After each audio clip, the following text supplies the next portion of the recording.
Je m'appelle Juliette, j'ai 20 ans, et aujourd'hui je vous écris car à Toulouse aussi on est violé. À Toulouse aussi on est humilié, et à Toulouse aussi on peine à être écouté. J'ai été violée. Les IEP regorgent de violeurs, d'agresseurs et d'harceleurs. Leur présence est confortée et favorisée par les événements de nos écoles, et par l'omerta. En février 2021, dans une longue lettre ouverte, une jeune étudiante de 20 ans affirme avoir été violée par un autre étudiant au cours de son intégration à Sciences Po Toulouse. Le témoignage est rapidement partagé sur les pages des IEP. Et le dimanche 7 février, la militante féministe Anna Toumazov relaie la lettre ouverte sur son compte, même pour Cool Kids féministes. Elle-même ancienne étudiante à Sciences Po, elle dénonce au fil de ses stories les violences sexuelles qui se produisent au sein des IEP et l'inaction des administrations. La jeune femme invite ensuite toutes celles et ceux qui le souhaitent à lui partager leurs témoignages en DM. En seulement quelques heures, Anna reçoit et diffuse des dizaines de témoignages qui concernent plusieurs IEP, jusqu'à ce qu'apparaisse Sciences Po Strasbourg. Je suis à Sciences Po Strasbourg et je confirme tout ce que tu dis concernant la culture de viol et les violences sexistes et sexuelles au sein des assos. Je connais au moins 5 amis proches qui ont été agressés sexuellement pendant des soirées. Ma filleule s'est fait doigter et peloter avant d'être violée en boîte en pleine soirée d'intégration. Le hashtag SciencePort est lancé et la parole se libère. Ces expériences, ces violences, elles semblent être nombreuses à les avoir vécues à Sciences Po Strasbourg. Judith a étudié à l'IEP entre 2015 et 2020, et des histoires de violences sexuelles, elle en a entendu parler dès ses premières années. J'ai étudié à Sciences Po Strasbourg entre 2015 et 2020. J'ai surtout entendu parler d'agressions sexuelles ou de violences sexistes et sexuelles lors de mes première et deuxième années, qui sont les 2 années les plus intenses en ce qui concerne l'intégration à l'école. Lorsque j'étais en 2e année, il y a un petit malin ou une petite maline qui s'est amusé à créer un compte Spotted pour l'école. Et il y a une histoire concernant une jeune femme qui était à l'époque en première année, qui a refait apparition sur ce compte Spotted. C'était une histoire vraiment qui faisait froid dans le dos. Cette jeune femme s'était faite agresser sexuellement dans une boîte de nuit lors d'une soirée étudiante, et ça avait fait pas mal de bruit au moment où c'est arrivé. Tout le monde savait qui c'était. La pauvre était complètement stigmatisée, slut-shamée, alors que personne ne savait si elle était consentante ou pas, ou s'il s'agissait vraiment d'une agression. La fille en question, c'est Mathilde. À l'époque, on est en 2016, et elle fait son entrée à l'IEP de Strasbourg. J'ai étudié à Sciences Po Strasbourg de 2016 à 2019 pour ma licence. Et on peut dire que mon arrivée là-bas a laissé une marque, car ma toute première soirée à l'IEP a été celle où je me suis faite agresser sexuellement. Donc j'ai commencé à danser avec ce garçon, et plus tard dans la soirée, il m'a emmenée dans un coin un peu plus sombre de la boîte. Mais rapidement, il a commencé en fait à mettre ma main dans mon pantalon et en fait à me doigter. Mais j'étais pas à l'aise, enfin je voulais pas, j'étais crispée, j'osais pas me reculer, véritablement m'extirper, parce que je voulais pas avoir l'air d'une meuf qui assume pas. Donc soit ses potes l'ont vu, soit il s'en est vraisemblablement aussi vanté. Et en fait lors de l'après-midi d'intégration, donc seulement quelques jours plus tard, en fait en plein milieu de cet après-midi-là, ses potes crient devant tout le monde ce qu'il s'est passé. Donc clairement dans le but de m'humilier. Du coup, j'en suis ressortie effondrée, et personne à ce moment-là n'a réellement réagi. C'est ancré, ils ont trouvé ça drôle de m'humilier en plein milieu de l'intégration. À la suite de cet après-midi d'intégration, j'ai aidé à ramener des affaires au local du bureau des sports, association de laquelle mon agresseur faisait partie, et je me suis en fait retrouvée seule avec lui.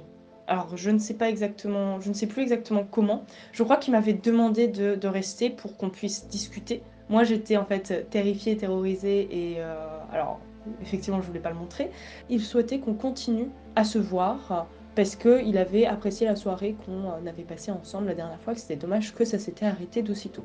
Comme il avait aucune idée de la situation dans laquelle il m'avait mise, plusieurs mois après ça, La page d'Anne Science-Potide a publié effectivement un post me concernant. Il n'y a très clairement rien qui va. La dernière phrase, très cher, nous t'attendons demain soir pour passer au plat de résistance, c'est quand même un appel au viol. Ils m'ont demandé mon avis, je ne crois pas. C'est terrible, et la violence envers moi. Par contre, le mec, implicitement, c'est le doigt lubrique, c'est le mec qui a réussi à choper une pom-pom.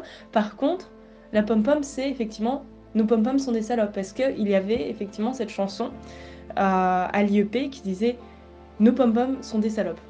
Ça a juste, en fait, fait partie de sa réputation, lui, d'être un peu forceur avec les meufs. Et on dit bien forceur et pas agresseur. Mais maintenant, j'ai compris effectivement que ce n'est pas à moi d'avoir honte. Ce n'est pas à moi d'avoir peur. Ces sentiments devraient être de leur côté, du côté de l'agresseur et de ses complices. Il faut que la normalité soit inversée, que ce soit plus normal que des personnes agressent et que ce soit fait dans l'impunité, mais que ce soit normal que les victimes parlent et n'aient plus peur. Camille aussi a décidé de briser le silence. Elle explique que la banalisation de ce genre d'actes est monnaie courante au sein de l'école.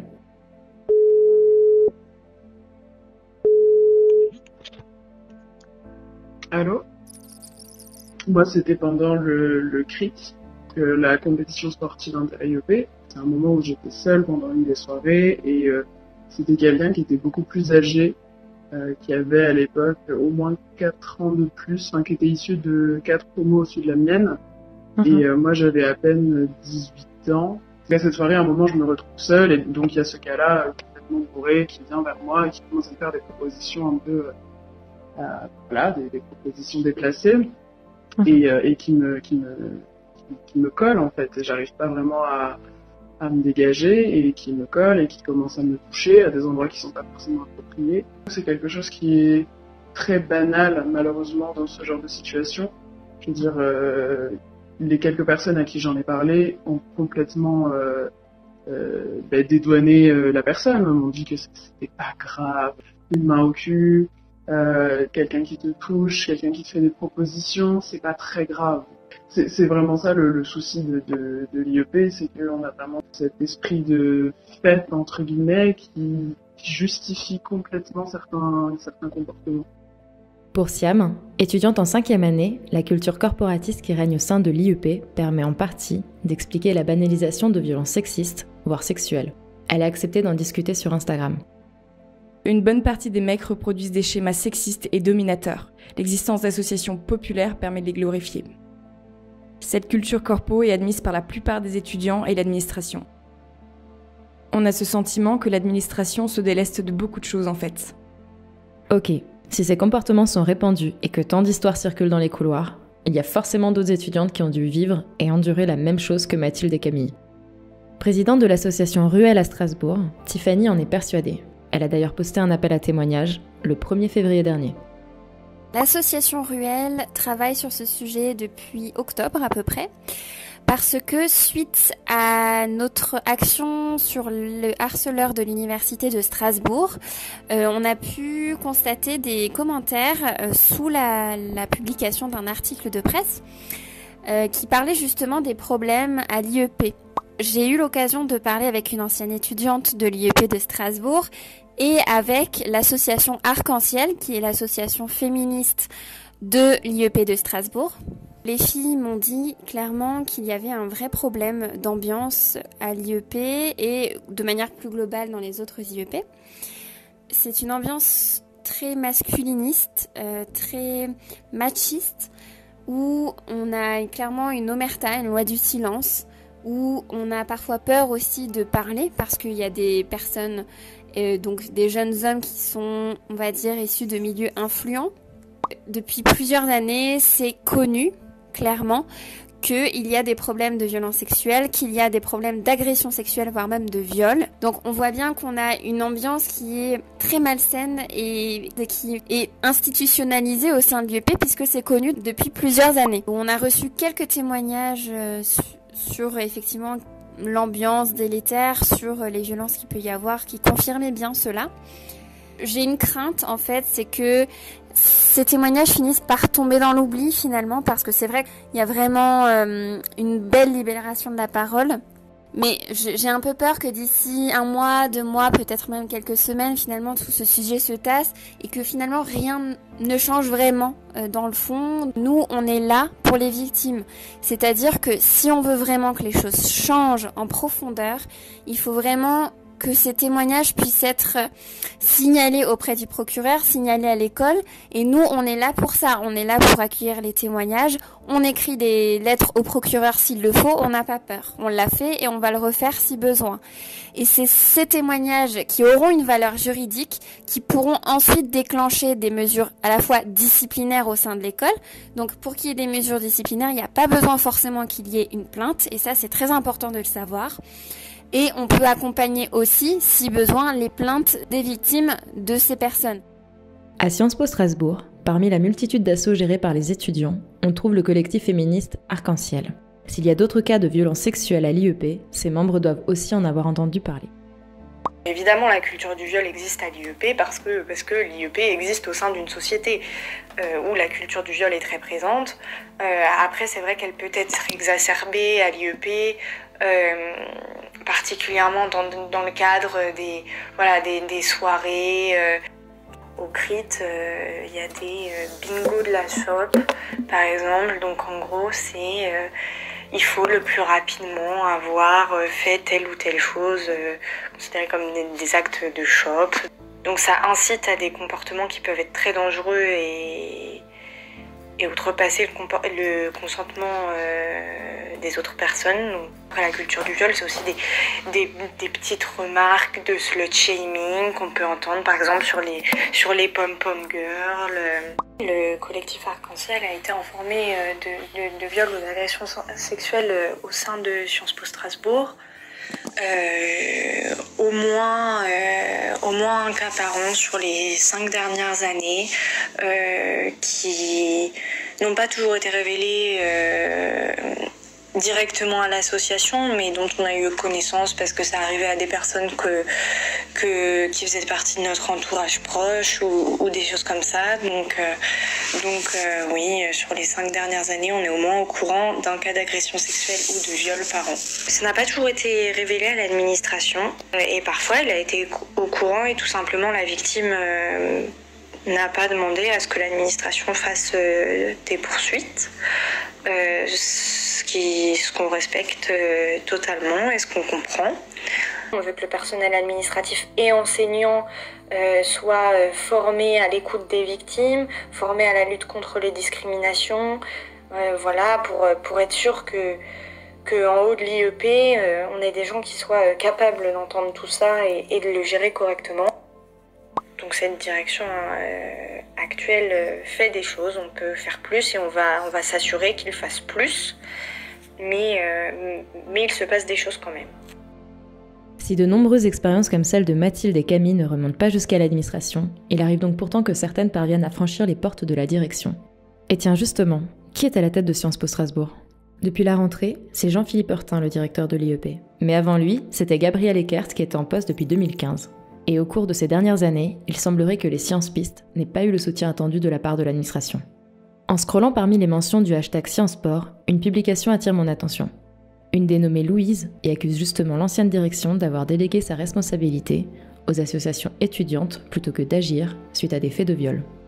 Les faits sont plutôt récents puisqu'ils datent de décembre 2019. Louise était à l'époque présidente du journal de l'école, elle a accepté de m'en dire un peu plus. Il y a eu des faits d'agression sexuelle, de viol. Je ne saurais pas les qualifier exactement parce que c'est à la victime de les qualifier elle-même, qui ont eu lieu, à Sciences Po Strasbourg. On a tous été mis au courant d'une manière ou d'une autre, mais en tout cas les associatifs ont été mis au courant. On l'a su. Et face à ça, des personnes sont allées voir l'administration pour demander ce qu'on devait faire, pour qu'on trouve des solutions tous ensemble. Et c'est vrai qu'à ce moment-là, on n'a pas été épaulé par l'administration, pas du tout. Au contraire, je dirais qu'on nous a qu'on nous a laissé gérer tout seul en fait le déroulement des choses. Donc il y a eu une réunion qu'on regrette un peu, je pense à l'unanimité qu'on regrette, qui a été organisée par les associations mais qui a été soutenue officieusement par l'administration. C'est-à-dire qu'on nous a dit que c'était une bonne initiative d'organiser cette réunion. Et au cours de cette réunion, on a pris des décisions conservatoires, donc ça a été chacun au niveau de son association, à l'encontre du présumé coupable. C'est-à-dire qu'on l'a interdit de participer à des manifestations de l'école, à des concerts. Enfin, je vous donne des exemples un peu divers. La présumée victime, voilà, je sais pas trop comment en parler. Il y a eu aussi des incidences sur elle, et il y a eu des incidences aussi sur le présumé coupable. En tant qu'association, on est légitime à protéger, écouter, conseiller, mais je crois pas qu'on soit légitime à prendre en fait de telles décisions et à prendre des décisions conservatoires comme celle-ci. Elles auraient dû être prises par Sciences Po. C'était pas aux étudiants de choisir ça, et c'est Sciences Po qui nous a laissé ce pouvoir. Comme tout le monde à Sciences Po Strasbourg, je pense, j'ai entendu les bruits de couloir, je mets ça entre grandes guillemets, qui existent et qu'on voit dans les différents posts sur Instagram, etc. On était tous au courant de plein d'histoires, et toutes ces histoires concordent, et ces histoires aujourd'hui elles sont exposées sur les réseaux sociaux, et dans ces posts on voit que l'administration était au courant, on était au courant, l'administration aussi. Enfin, il y a pas de secret au niveau de ces histoires-là, tout le monde sait. Et la culture du silence, elle existe parce qu'on nous fait comprendre d'une manière ou d'une autre, on nous le dit ouvertement ou pas du tout, mais que en fait, si on dénonce, si on parle, il y a une dévalorisation de notre diplôme. Banalisation des violences, culture du viol, désengagement de l'administration, silence. Aujourd'hui, pour que la nouvelle administration prenne la mesure du problème et que de tels actes ne se reproduisent plus, ils sont nombreux à se mobiliser à l'IEP. Vendredi 12 février, l'association Arc-en-Ciel organise un rassemblement pour soutenir les victimes. Rendez-vous donné sur le parvis de l'IEP.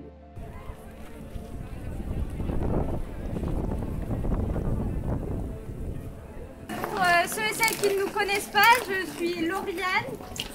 Lara. On est les coprésidentes du collectif Arc-en-Ciel. Donc notre premier mot est pour les victimes. On vous apporte tout notre soutien dans cette période incroyablement difficile. On vous croit et on s'engage à se battre pour vous jusqu'au bout. Que ce soit des petites phrases balancées dans les couloirs aux agressions actives, nous devons faire bloc pour montrer que la culture du viol n'a pas sa place dans nos écoles.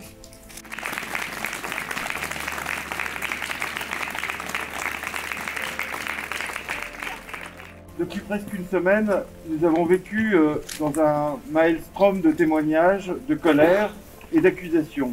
Les Sciences Po se sont vus accusés d'être les complices de la culture du viol en refusant de briser l'omerta sur des violences sexistes et sexuelles. Y a-t-il une culture du viol à Sciences Po? Je ne le crois pas, et mal nommer les choses, comme le disait Camus, c'est ajouter au malheur du monde. Ce qui a été mis en place les années précédentes ne doit pas nous exempter de l'exigence de mieux faire. Je ne crois pas que ce soit notre capacité d'écoute qui soit seule en cause. Mais il est certain que le silence règne trop souvent autour de ces violences. Jamais nous ne ferons passer des considérations d'image de l'institution devant la nécessité de prévenir et de punir les agressions sexistes et sexuelles. Il n'y a pas, ni n'y aura jamais d'omerta ici.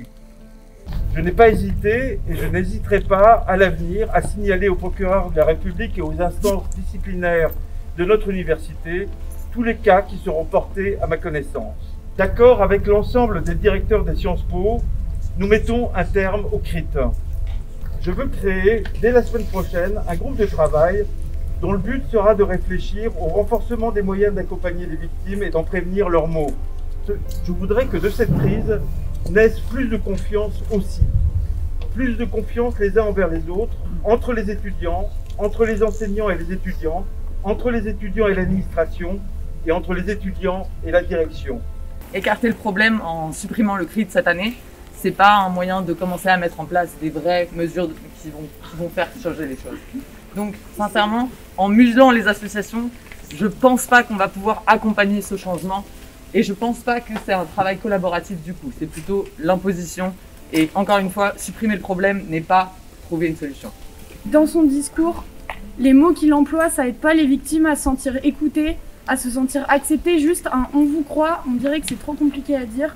La disassociation entre Sciences Po et la culture du viol, c'est totalement faux. Je pense qu'on est tous d'accord ici pour le dire. Ici, on veut de l'écoute. On veut se sentir écouté, on veut des actions concrètes.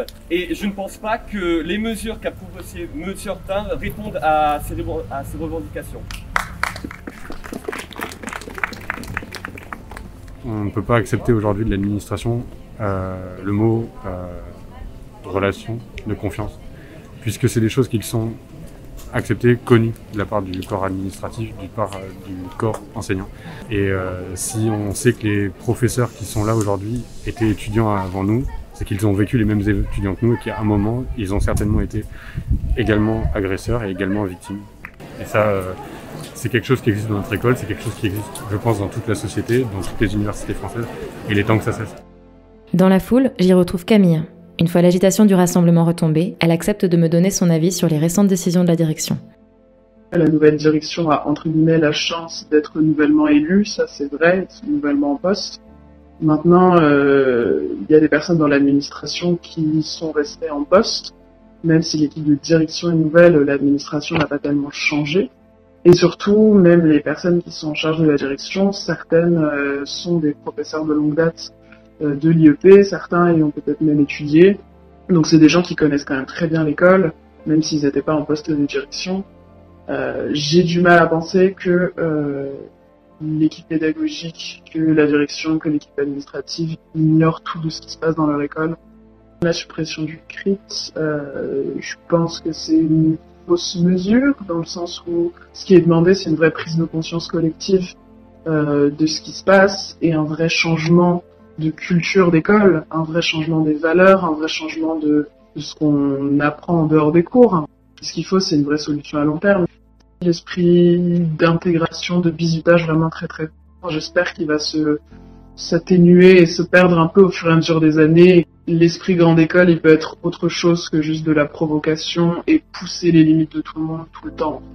Mais la priorité, c'est de s'occuper des victimes, c'est de les croire, c'est de les écouter et c'est de vraiment pas mettre ça sous le tapis.